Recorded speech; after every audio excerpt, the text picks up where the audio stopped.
ಗಂಡ ದಿನ ಹೊಡಿತೀನಿ ಅಂತ ಹೇಳ್ತಾರೆ ಮದುವೆ. ಹೌದಿಲ್ರಿ ಸರ್? ಹಂಗಿರ್ತದೆ. ಸೊ ದಯವಿಟ್ಟು ಎಲ್ಲಾ ಅಕ್ಕ ತಂಗಿಯರಿಗೆ ಹೇಳ್ತೀನಿ, ಕಾನೂನು ಬಹಳಷ್ಟು ಇದೆ. ಮತ್ತೆ ನಿಮ್ಮ ರಕ್ಷಣೆಗೆ ಎಲ್ಲಾ ಟೈಮ್ನು ಪೊಲೀಸರಾಗ್ಲಿ ಅಥವಾ ಬೇರೆ ಗಂಡಸರಾಗಲ್ಲ ಬರಲ್ಲ. ನಿಮ್ ರಕ್ಷಣೆ ನೀವೇ ಮಾಡ್ಬೇಕು. ನೀವು ಎಷ್ಟು ಅಲರ್ಟ್ ಇರ್ತೀರಿ, ನೀವೆಷ್ಟು ನಿಮ್ಮ ನಿಮ್ಮ ಏನಂತೀರಿ ನಾವು ಬುದ್ಧಿಶಕ್ತಿ ಯೂಸ್ ಮಾಡ್ತೀರಿ, ಅಷ್ಟು ನೀವು ಸೇಫ್ ಆಗಿರ್ತೀರಿ. ಫಾರ್ ಎಕ್ಸಾಂಪಲ್ ಹೇಳ್ತೀನಿ, ನಾನು ನಿಮ್ಗೆ ಎರಡು ವಿಷಯ ಹೇಳ್ತೀನಿ. ನೀವು ರಾತ್ರಿ ಎಲ್ಲ ತಿರುಗಾಡ್ತಿರ್ತೀರಿ, ಎಲ್ಲೋ ಅನಿವಾರ್ಯ ನೀವು ತಿರುಗಿರ್ತೀರಿ, ಬರ್ತಿರ್ತೀರಿ. ಕೆಲಸ ಮಾಡ್ಬೇಕು. ಏನಪ್ಪಾ ಅಂದ್ರೆ ನಿಮ್ ಮನೆಯವರಿಗೆ, ನಿಮ್ ಗಂಡ ಆಗ್ಲಿ, ನಿಮ್ ಅಣ್ಣತಮ್ಮ ಆಗ್ಲಿ, ಅಥವಾ ನಿಮ್ ಮಗನೇ ಆಗ್ಲಿ, ಯಾರೇ ಆಗ್ಲಿ, ಅವ್ರಿಗೆ ಫೋನ್ ಮಾಡಿ, ಬೇಡ ನಾನು ಗಾಡಿ ಕೂತೀನಿ, ಈ ಆಟೋ ನಂಬರ್ ಹಿಂಗದ, ಅಣ್ಣ ನಿನ್ ಹೆಸರೇನಪ್ಪ ಡ್ರೈವರ್ ಅಂತ ಕೇಳ್ಬೇಕು ಅಷ್ಟೇ. ಅಷ್ಟೇ ಅವ ಹೇಳ್ತಾನ.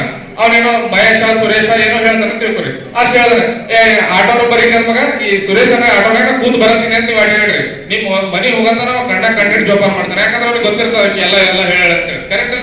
ಹೌದಾ? ಸಿಂಪಲ್. ನಾವ್ ಮಾಡ್ತೀವಿ, ಏನೂ ಇಲ್ಲ, ಸುಮ್ಮನೆ ಆರಾಮಾಗಿ ಕೂತ್ ಬಿಡ್ತೀವಿ.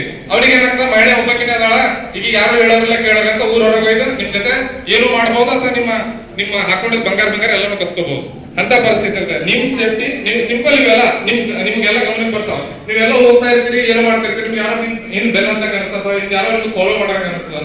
ಫಾಲೋ ಮಾಡಿದ್ರಪ್ಪ ಅಂದ್ರೆ ಏನಿಲ್ಲ, ಎಲ್ಲಿ ಬೆಳಗಿರ್ತಲ್ಲಿ ನಿಂದಿರ್ಬೇಕು, ನಿಂತು ಯಾರಿಗಾರು ಫೋನ್ ಮಾಡ್ಬೇಕು.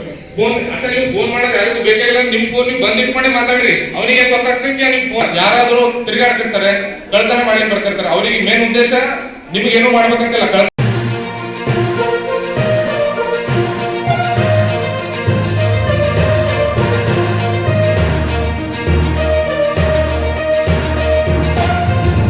ವೀಕ್ಷಕರೇ, ಈ ವಿಡಿಯೋ ನಿಮಗೆ ಇಷ್ಟ ಆಗಿದ್ರೆ ಈ ಕೂಡಲೇ ಸಬ್ಸ್ಕ್ರೈಬ್, ಕಮೆಂಟ್, ಲೈಕ್ ಮಾಡಿ ಹೊಸ ವಿಡಿಯೋಗಳನ್ನು ಮಾಡಲು ಬೆಂಬಲವನ್ನು ನೀಡಿ.